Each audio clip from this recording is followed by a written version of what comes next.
Assalamualaikum warahmatullahi wabarakatuh. Bertemu lagi dengan pelajaran ekonomi pada hari yang baik, pada hari yang cerah.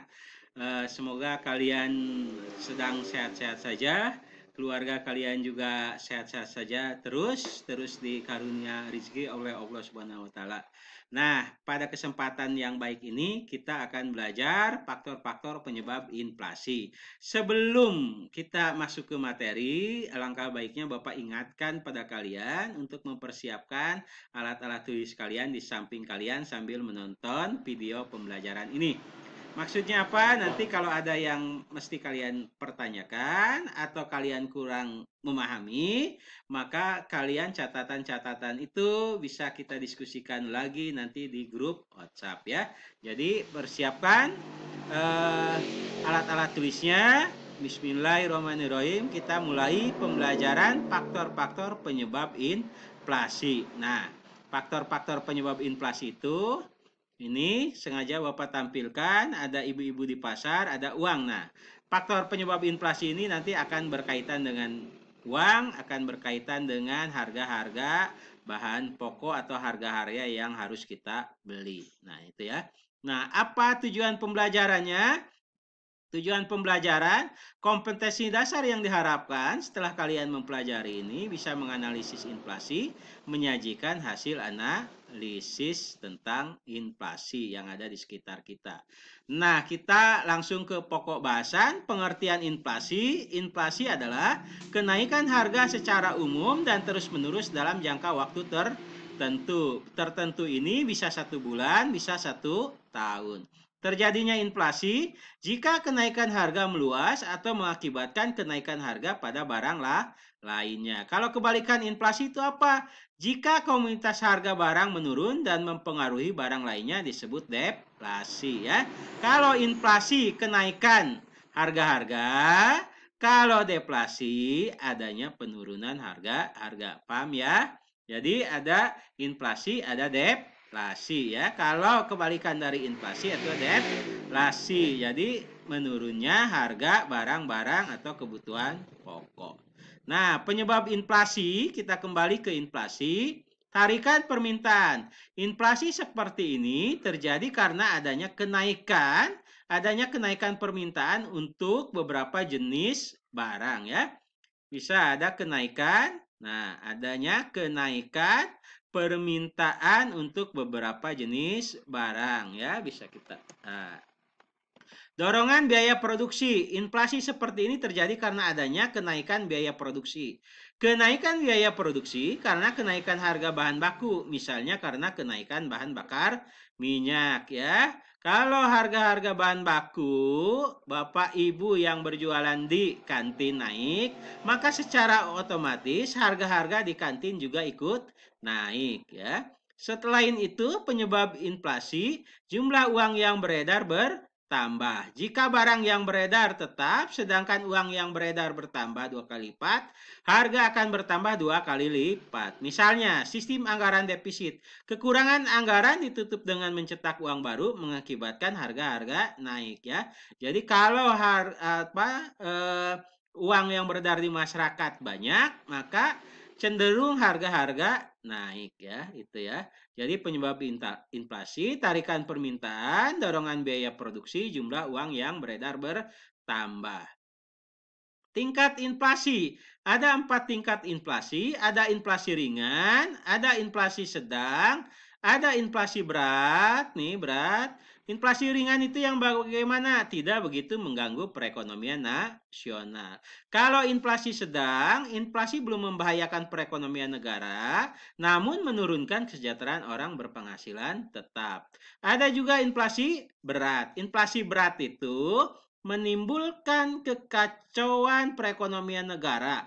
Orang enggan menabung, nilai uang terus merosot. Kalau inflasi sangat berat, kekacauan ekonomi sulit dikendalikan. Nah, ini ya, kita bisa lihat ini ada inflasi ringan, kurang dari 10%, ada yang sedang 10% sampai 30%, ada yang sangat berat 20% sampai 100 berat itu 30% sampai 100%. Ada yang sangat berat di atas 100%.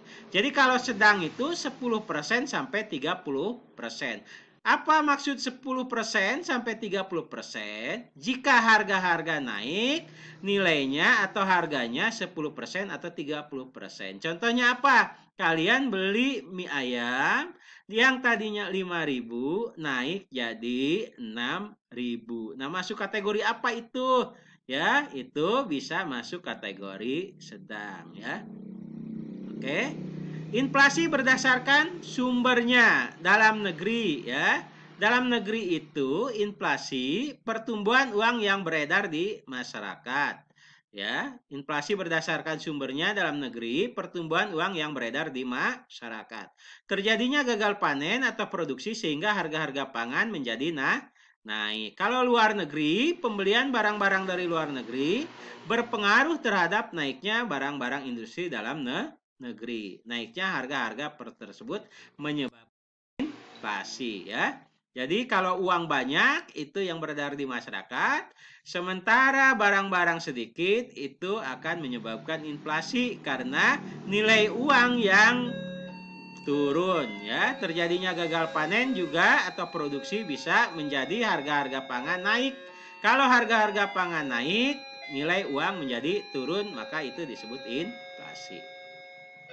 Nah, sekarang bagaimana cara menghitung inflasi supaya kita bisa menentukan apakah terjadinya inflasinya itu inflasi ringan, sedang, berat, atau sangat berat. Nih keterangannya ya, laju inflasi tahun N sama dengan IHK atau indeks harga konsumen pada tahun N dikurangi atau tahun sekarang dikurangi indeks harga konsumen pada tahun sebelumnya dikurangi IHK, ini IHK ya tahun sebelumnya dikali 100%.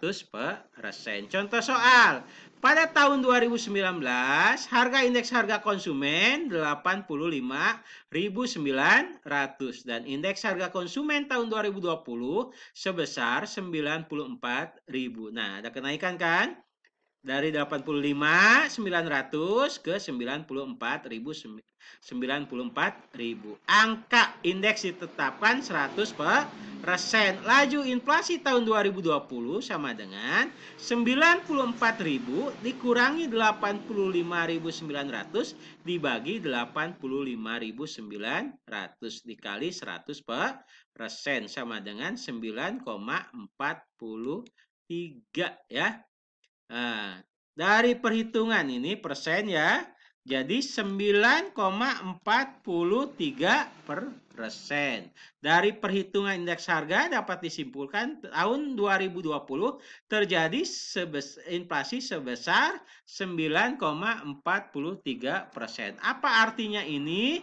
Artinya ini inflasinya masih sangat ringan ya, masih bisa dikendalikan ya, masih di bawah 10% ya. Kita kembali ke definisi awal. Kalau inflasinya ringan 90%, kalau sedang 10 sampai 30% ya. Jadi definisinya inflasinya masih ringan. Oke, itu ada.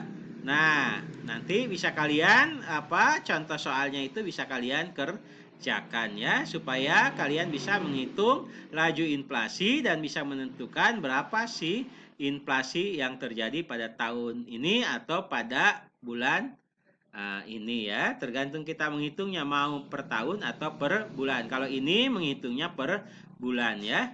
Nah, setelah itu ada dampak inflasi ya. Dampak inflasi bagi debitur, orang yang menerima utang. Nah, kalau kita pinjam uang, namanya disebut debitur, akan mendapatkan untung karena dengan adanya inflasi, uang yang dia kembalikan akan mempunyai nilai lebih rendah dibanding saat meminjam ya. Kalau kita meminjam 100.000, nah, tahun kemarin kita meminjam 100.000, tahun ini mengembalikan 100.000 lagi. Berarti kita menjadi untung ya. Kenapa untung? Walaupun nilai uangnya sama, tapi harga uang atau nilai uang pada tahun sebelumnya itu lebih rendah dibandingkan tahun sekarang. Kalau tahun sebelumnya mungkin dengan uang 100.000 kita bisa belanja pulsa, belanja makanan, belanja belanja hal-hal atau barang-barang yang lain. Tapi kalau tahun sekarang pulsa sama makan dan yang lain bisa habis ya. Pengusaha yang mempunyai pendapatan yang lebih tinggi dibandingkan kenaikan biaya produksinya. Jika harga barang naik, produsen akan terdorong untuk meningkatkan jumlah barangnya ya. Negatifnya ini dampak inflasi, kreditur atau pemberi pinjaman. Nilai uang yang mereka terima akan lebih kecil dibandingkan saat dia meminjamkannya. Kalau debitur untung, kalau kreditur ini rugi. Orang-orang yang berpenghasilan tetap. Nah, orang-orang yang berpenghasilan tetap juga rugi. Perekonomian nasional memburuknya distribusi pendapatan, terganggunya stabilitas ekonomi. Bagaimana mengatasi inflasi? Ada kebijakan moneter, kebijakan penetapan persediaan kas, ada kebijakan diskonto, ada kebijakan fiskal, menghemat pengeluaran pemerintah, menaikkan tarif pajak. Ada juga kebijakan lainnya, meningkatkan produksi dan menambah jumlah barang di pasar untuk menambah jumlah barang. Pemerintah bisa mengeluarkan kebijakan untuk meningkatkan produksi. Menetapkan harga maksimum untuk beberapa jenis barang. Penetapan harga tersebut akan mengendalikan harga yang sehingga inflasi dapat dikendalikan ya. Harga sehingga inflasi dapat dikendalikan. Kenapa kalau menetapkan harga maksimum? Jadi harganya sudah ditentukan, tidak boleh naik. Nah, itu salah satu cara mengatasi inflasi ya. Itu bagaimana cara mengatasi inflasi. Nah, ada kebijakan moneter, ada kebijakan fiskal, ada kebijakan lainnya. Nah, barangkali itu materi dari materi dari eh, faktor-faktor penyebab inflasi. Terima kasih. Nah, untuk tugas dan beberapa materi atau beberapa hal penjelasannya lebih lanjut akan Bapak berikan di grup WhatsApp. Terima kasih atas perhatian kalian. Sehat selalu, jaga kesehatan, rajin ibadah. Terima kasih. Wassalamualaikum warahmatullahi wabarakatuh. Wassalam.